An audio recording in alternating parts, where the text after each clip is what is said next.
Hello दोस्तों, welcome back to my channel. अगर आपने अभी तक मेरे चैनल को सब्सक्राइब नहीं किया है तो जल्दी से मेरे चैनल को सब्सक्राइब कर दें। एपिसोड 30 की शुरुआत में या ऑफिस में काम कर रही होती है तो इसके कोलीग्स बार बार इसको बहुत गौर से देख रहे होते हैं। या को तो कुछ भी समझ में नहीं आ रहा होता कि आखिर इसके कोलीग्स इसको इस तरह से क्यों देख रहे हैं। या अपने कोलीग से कहती है कि तुम लोगों को जो कुछ भी कहना है तुम लोग मुझसे कह सकते हो, लेकिन इस तरह से तो मत देखो। अब ये लोग जब लंच के लिए आ जाते हैं तो इसके कोलीग्स इसको बताने लगते हैं कि हमें तो इस बारे में मालूम ही नहीं था कि तुम बॉस को डेट कर रही हो। बावरी कहता है कि हम तो ये सुनकर बहुत ज्यादा शॉक हो गए थे कि हमारे बॉस तुम्हें पसंद करते हैं, क्योंकि हमें तो पहले लग रहा था कि बॉस हमारे साथ शायद कोई प्रैंक कर रहे हैं कि वो झूठ बोल रहे हैं, लेकिन बॉस तो वाकई में ही तुम्हारे लिए सीरियस हैं। बावरी कहने लगता है कि इससे पहले बॉस की 13 असिस्टेंट्स रह चुकी हैं, लेकिन बॉस को कभी भी वो पसंद नहीं आई। तुम वाकई में ही काफी अच्छी हो, इसीलिए तो हमारे बॉस को भी तुम पसंद आ गई हो। अब इन्हीं बातों के दौरान बावरी कहने लगता है कि क्या तुम्हें नहीं लगता कि हमारे बॉस बहुत ज्यादा रूड हैं? क्या तुम्हें वाकई में ही बॉस के साथ टाइम स्पेंड करके मजा आता है? इतने में यहाँ पर हैंग भी आ जाता है। बावरी जो के याओ से कह रहा होता है कि क्या तुम इस बात को लेकर श्योर हो कि तुम अब सारी जिंदगी बॉस के साथ ही गुजारना चाहती हो? तेन यिंग बावरी को इशारा भी कर रही होती है कि यहाँ पर बॉस आ गए हैं, लेकिन बावरी को कुछ भी समझ में नहीं आता। हैंग बावरी के पास आकर कहने लगता है कि तुम अभी जो मेरे बारे में याओ से बातें कर रहे थे, क्या तुम वो रिपीट करोगे? बावरी कहता है कि मैं तो याओ से आपकी तारीफ कर रहा था कि आप बहुत ही ज्यादा मेहनती हैं और आप अपने एम्प्लॉयज का भी काफी ज्यादा ख्याल रखते हैं, आपकी नेचर ही बहुत ज्यादा केयरिंग है। हैंक कहने लगता है कि मुझे सब समझ में आ गया है कि तुम क्या कहने की कोशिश कर रहे हो। अब ये इन सब से कहता है कि क्या तुम लोगों को नहीं लगता कि तुम लोग कुछ ज्यादा ही गॉसिप्स करने लग गए हो? तुम लोगों को अपने काम पर फोकस करना चाहिए। ये सुनते ही कि तीनों यहाँ से चले जाते हैं। हैंक कहने लगता है कि इसमें मेरा कोई भी कसूर नहीं है। कल रात तुम बहुत ज्यादा ड्रंक हो गई थी, जिसकी वजह से इन सबको ये बात मालूम हो गई कि हम एक दूसरे को डेट कर रहे हैं। या कहती है कि मैं तुम्हें इस बात का इल्जाम नहीं दूंगी, क्योंकि मैं जानती हूँ कि गलती मेरी है। अब ये सारे मिलकर खाना खाते हुए बातें भी कर रहे होते हैं। यहाँ पर बावरी को ये बात मालूम होती है कि तेन यिंग और यीफे भी एक दूसरे को डेट कर रहे हैं। और अब बावरी को समझ आता है कि ट्रिप पर जानबूझकर तेन यिंग ने पाँव की चोट का बहाना किया था, क्योंकि ये यीफे के साथ टाइम स्पेंड करना चाहती थी।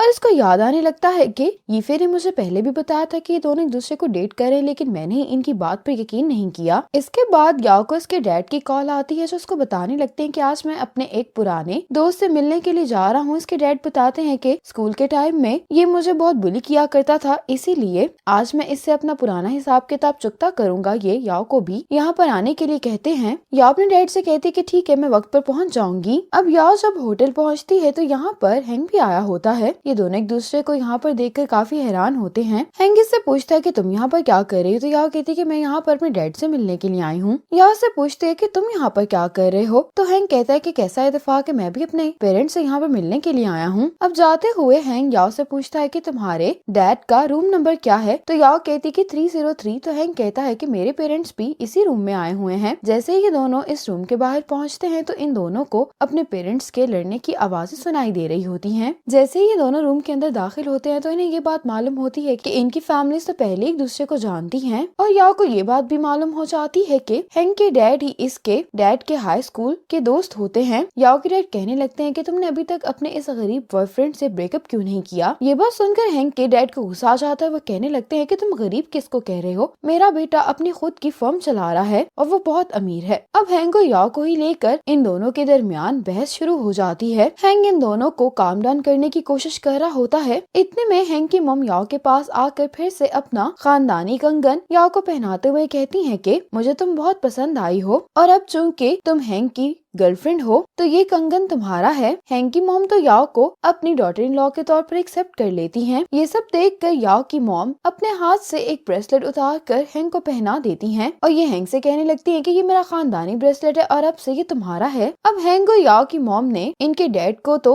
चुप करवा दिया होता है। अब यहाँ पर फिर से इन दोनों के डैड आपस में बहस शुरू कर देते हैं। हैंग के डैड कहते हैं कि तुम्हारी बेटी ने पहले मेरे बेटे को अप्रोच किया, जबकि याओ के डैड कह रहे होते कि नहीं, तुम्हारे बेटे ने मेरी बेटी को पहले प्रपोज किया है। लेकिन बहुत मुश्किल से इन दोनों की बहस खत्म हो जाती है और हैंग काफी खुश दिखाई दे रहा होता है, क्योंकि आज इन दोनों की फैमिलीज की ऑफिशियल मीटिंग हो गई होती है। इस मीटिंग के बाद तो हैंग बहुत ज्यादा खुश दिखाई दे रहा होता है। ये याओ से कहता है कि मैं तुम्हें एक खास जगह पर लेकर जाना चाहता हूँ। हैंग याओ से कहता है कि ये मेरा सीक्रेट चैम्बर है और तुम्हारे अलावा ये जगह और किसी ने नहीं देखी होगी। अब हैंग याओ को एक बुक शॉप में ले आता है। जो यहाँ का ऑनर होता है वो हैंग को जानता होता है। वो देखते ही कहने लगता है कि ये तुम्हारी गर्लफ्रेंड गर्लफ्रेंड है क्योंकि तुम आज से पहले कभी भी किसी लड़की को अपने साथ नहीं लेकर आए। तो हैंक कहता है कि हाँ, ये मेरी गर्लफ्रेंड है और मैं यहाँ पर अपने फेवरेट म्यूजिक कलेक्शन को देखने के लिए आया हूँ। जब हैंक को इंसोम्निया था तो अक्सर रात को हैंक यहाँ पर आकर बुक रीडिंग किया करता था, ये म्यूजिक सुना करता था। अब हैंक याओ को अपनी रेयर म्यूजिक कलेक्शन दिखाने के लिए ले आता है। हैंक याओ से कहता है कि ये म्यूजिक मेरा फेवरेट है और मुझे लगता है कि तुम्हें भी ये काफी पसंद आएगा। अब ये दोनों इस म्यूजिक को सुनने लगते हैं और याओ को भी म्यूजिक काफी पसंद आता है। ये दोनों इस म्यूजिक को सुनते हुए काफी ज्यादा एंजॉय कर रहे होते हैं और उन्हें पता ही नहीं चलता कि वक्त कैसे गुजर जाता है। अब वूजन हैंक को कॉल करके कहता है कि चंगशी मुझे अपने पेरेंट्स से मिलवाना चाहती है। ये काफी नर्वस होता है, कहने लगता है कि मैंने नहीं सोचा था कि सब कुछ इतनी जल्दी होगा। ये हैंक से पूछता है कि तुम इस वक्त कहाँ पर हो, तो हैंक कहता है कि मैं घर पर हूँ। अब वूजन हैंक से मिलने के लिए घर पर आ जाता है। वूजन इस घर को देखकर काफी हैरान होते हुए हैंक से कहने लगता है कि तुम अपने इतने बड़े विला को छोड़कर इस घर में क्यों रह रहे हो और यहाँ पर तुमने कितनी गर्ली चीजें रखी हुई हैं। यहाँ पर चंगशी और याओ की फोटो भी पड़ी होती है, जिसको देखकर ये काफी हैरान होता है। ये देखकर ये हैंक से कहने लगता है कि क्या तुमने मुझे जलाने के लिए चंगशी की फोटो यहाँ पर रखी है। इतने में ही याओ अपने रूम से बाहर आ जाती है और याओ को देखकर वूजन को सारी बात मालूम हो जाती है। ये याओ को यहाँ पर देखकर तो बहुत ज्यादा शॉक में होता है। अब वूजन चंगशी के पास जाकर कहने लगता है कि मैंने तो हैंक को कुछ ज्यादा ही अंडर एस्टिमेट कर लिया था, लेकिन वो इस चीज में मुझसे बाजी ले गया है। यहाँ तक कि वो पेरेंट्स से भी एक दिन पहले मिल चुका है। चंगशी इसको कहती कि तुम ज्यादा ही ओवर रिएक्ट कर रहे हो। अब वूजन इससे मशवरे लेने लगता है कि मैं तुम्हारे पेरेंट्स को किस तरह से इम्प्रेस कर सकता हूँ। अगले दिन जब याओ ऑफिस आती है तो ये यहाँ पर लॉयर नैन को देखती है। अब हैंक ने मीटिंग के लिए सबको बुलाया होता है। यहाँ पर हैंक नैन से सबको इंट्रोड्यूस करवाता है और हैंक बताने लगता है कि ये हमारी लॉ फर्म की पहली फीमेल पार्टनर है। सभी लॉयर नैन को वेलकम करते हैं और ये इसकी पर्सनैलिटी से काफी ज्यादा इम्प्रेस हो चुके होते हैं। नैन ने जुनहैंग लॉ फर्म का वीकली जर्नल भी पब्लिश करवाया होता है, जिसके कवर पेज पर हैंक और नैन की पिक्चर होती है। अब याओ जब इसको पढ़ने लगती है तो उसको मालूम होता है कि नैन और हैंक एक ही लॉ स्कूल से ग्रेजुएट हुए हैं और ये दोनों एक ही कराटे क्लब में थे। नैन और याओ एक दूसरे से काफी अच्छी तरह से मिलते हैं, लेकिन याओ इसको देखकर दिल ही दिल में ये सोच रही होती है कि कुछ सालों बाद मैं भी इसी लेवल पर पहुंचना चाहती हूँ। इतने में यहाँ पर हैंक आ जाता है। ये याओ से ये मैगजीन वापस लेते हुए कहने लगता है कि मुझे तस्वीरें लेना बिल्कुल भी पसंद नहीं है। अगर इस पर नैन की पिक्चर हो तभी ठीक रहेगा। मैंने तो कभी अपने लॉ फर्म में भी अपनी पिक्चर नहीं लगवाई। नैन को बुरा तो लगता है, लेकिन ये हैंक से कुछ भी नहीं कहती। इसके बाद नैन हैंक के पास ऑफिस में आती है। नैन हैंक को एक गिफ्ट देती है और इसके साथ ही ये हैंक को अपने स्कूल डेज की मेमोरीज भी देती है। हैंक को मालूम हो जाता है कि ये इससे ज्यादा ही फ्री होने की कोशिश करे, इसीलिए हैंक इससे सीधे मुंह बात नहीं करता और इसको अनइंटेंशनली लिमिट में ही रहने के लिए कह रहा होता है। और हैंक इनडायरेक्टली इसे ये भी कह देता है कि तुम्हें लिमिट क्रॉस नहीं करनी चाहिए। हैंक नैन से कहता है कि तुम्हारा लॉ फर्म में वेलकम करने के लिए मैं तुम्हारी वेलकम पार्टी अरेंज करता हूँ, लेकिन अभी मुझे मीटिंग के लिए जाना है। ये कहकर हैंक यहाँ से चला जाता है। अब नैन हैंक की पिक्चर को देखने लगती है और इसी के साथ नैन को अपना और हैंक का स्कूल टाइम याद आने लगता है, क्योंकि नैन हमेशा से ही हैंक को पसंद करती है।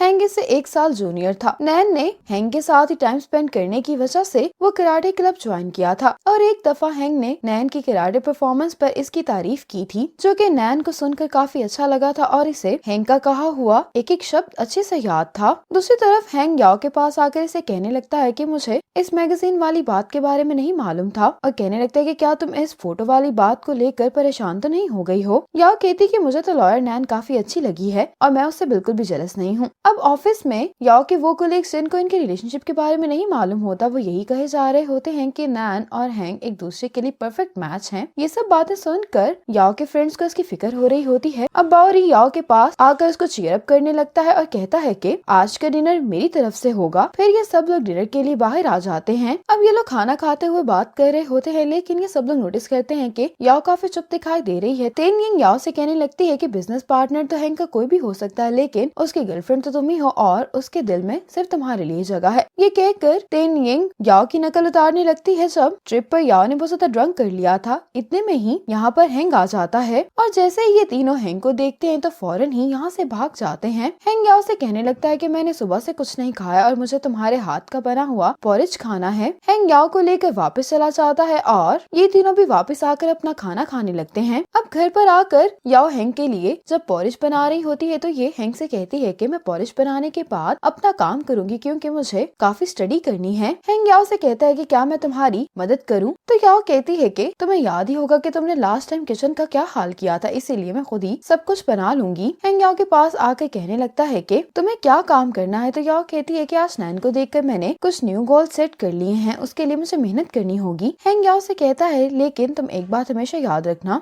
कि मेरे दिल में तुम्हारे अलावा कोई भी नहीं है। अब याओ हैंग को पोरिश बनाकर दे देती है। हैंग याओ को अपने साथ बैठकर पोरिश खाने के लिए कहते हैं, लेकिन याओ कहती है कि मेरे पास वक्त नहीं है, तुम खुद ही इस पोरिश को एंजॉय करो। ये कहकर याओ चली जाती है और इसी मोमेंट पर एपिसोड 30 खत्म हो जाती है।